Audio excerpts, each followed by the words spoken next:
أهلا بكم في قناة يجب أن تعرف.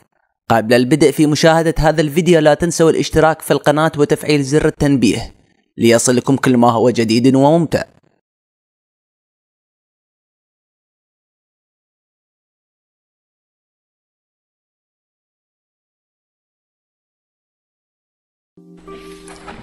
تسمعني؟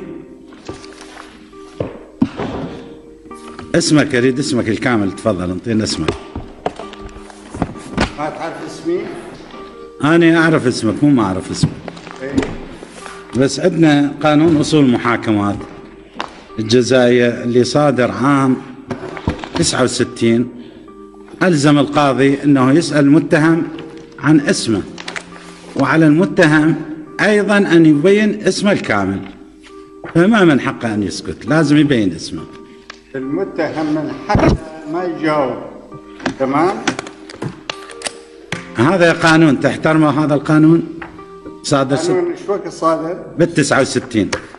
بال69؟ نعم احترمه. تحترمه، لا تنطيني اسمك. احترمه ولكن غير مجزأ. لا مو مجزأ. انت ايضا لازم تحترم القانون والدستور. هذا القانون من احسن القوانين بالدول العربية الا بموجب قانونك العراقي.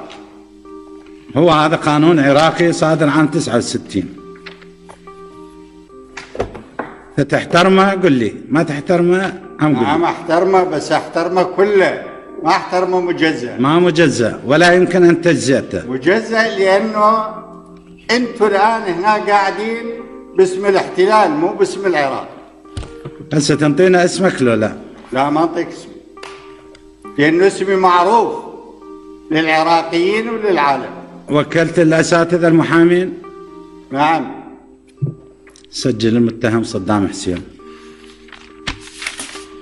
صدام حسين المجيد رئيس جمهورية العراق والقائد العام للقوات المسلحة المجاهدة. وين تسكن؟ تسكن ببغداد. يسكن بغداد. تولد مالك ما قلت لنا ايش قد؟ نعم. تولد مالك؟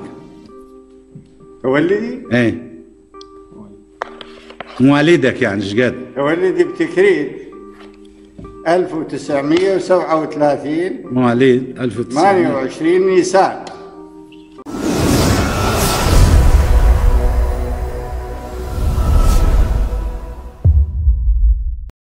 لا تنسوا الاعجاب بالفيديو والاشتراك في القناة تشجيعا لنا لنستمر بنشر المزيد إن شاء الله.